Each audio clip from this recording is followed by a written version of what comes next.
Hi hello എല്ലാവർക്കും A and kids സ്റ്റഡിയിലേക്ക് സ്വാഗതം.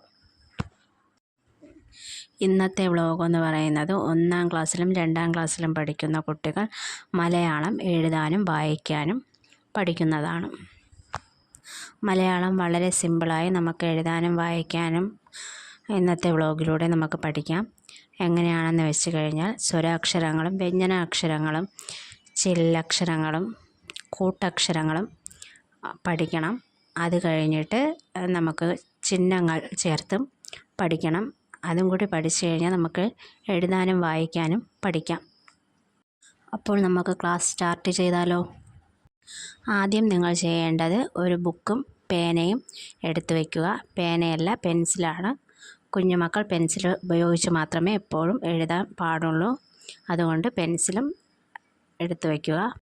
ഞാൻ പറയുന്നതിൻ്റെ കൂടെ തന്നെ നിങ്ങളും എഴുതി പഠിക്കേണ്ടതാണ്.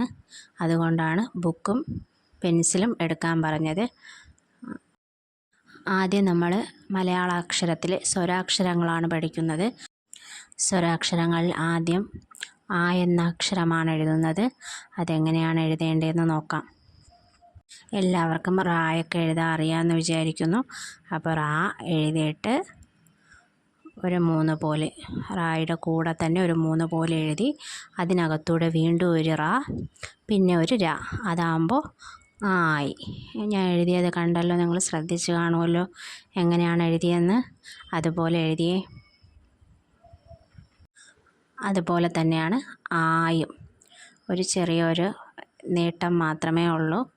അക്ഷരത്തിലായാലും എഴുതുന്നതിലായാലും നമ്മൾ ഉച്ചരിക്കുന്നതിലായാലും ആ എന്നുള്ളത് ഒരു ചെറിയ ആയുടെ കൂടെ ഒരു വര കൂടി മാത്രമേ ഉള്ളൂ. അടുത്ത അക്ഷരമാണ് ഇ.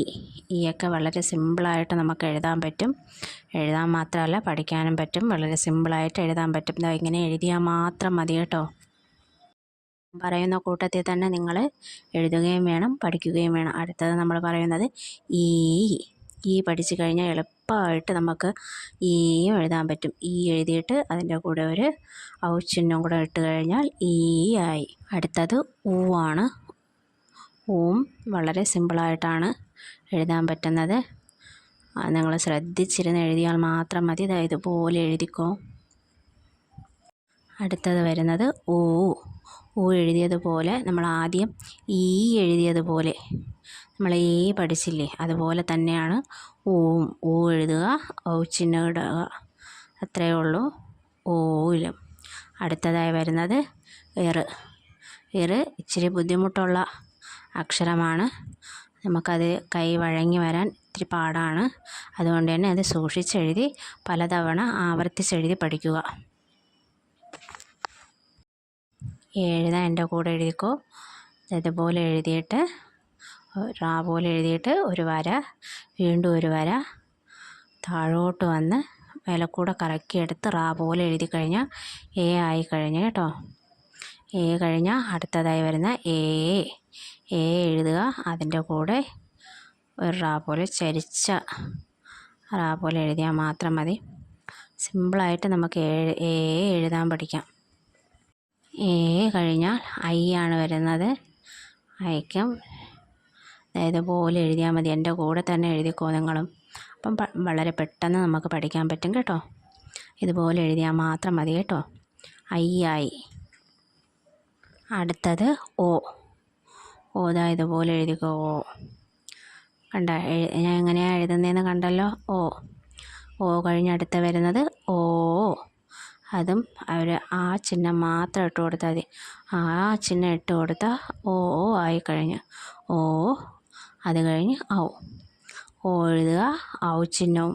നമ്മൾ ഈയിലും ഓയിലും എഴുതിയ ചിഹ്നം കൂടെ ചേർത്ത് കഴിഞ്ഞാൽ ഏതായി? ഔ ചിഹ്നമായി, ഔ ആയി. കണ്ടോ, ഇതുപോലെ എഴുതിയാൽ മതി. ഔ കഴിഞ്ഞ് അടുത്തത് അമ്മാണ്. നമ്മൾ ആദ്യം എഴുതിയ എഴുതി അതിൻ്റെ കൂടെ ഒരു ചെറിയ 0 കൂടെ ഇട്ട് കൊടുത്താൽ അമ്മടയാളം. അതാണ് അമ്മടയാളം. അമ്മടയാളം കൂടെ ഇട്ട് കഴിഞ്ഞാൽ എന്തോ അമ്മായല്ലേ. കഴിഞ്ഞാൽ വരുന്നത് ആയാണ്. എഴുതാനും നമ്മൾ ആദ്യം എഴുതിയ എഴുതുക. അതിൻ്റെ കൂടെ 2 ചെറിയ കുഞ്ഞു ഡോട്ട് കുത്തുകൾ അല്ലെങ്കിൽ ചെറിയ അമ്മടയാളം 0 പോലെ കുഞ്ഞ് 2 കുത്തുകൾ ഇട്ട് കൊടുക്കുക. അതാണ് ആ എന്ന് പറയുന്നത്. ഇത്രയാണ് നമ്മുടെ സ്വരാക്ഷരം എന്ന് പറയുന്നത്. ഇന്ന് നമ്മൾ പഠിച്ചത് സ്വരാക്ഷരങ്ങളാണ്. ആ തൊട്ട് അം വരെയാണ് പഠിച്ചത്. എല്ലാവരും ഇന്ന് തന്നെ അത് പഠിക്കണം. അടുത്ത വീഡിയോയിൽ നമുക്ക് അടുത്ത ക്ലാസ്സുമായിട്ട് കാണാം. എല്ലാവരും ദയവ് ചെയ്ത് ചാനൽ സബ്സ്ക്രൈബ് ചെയ്യുക. ലൈക്കും കമൻറ്റും ഷെയറും ചെയ്യാൻ മറക്കരുതേ.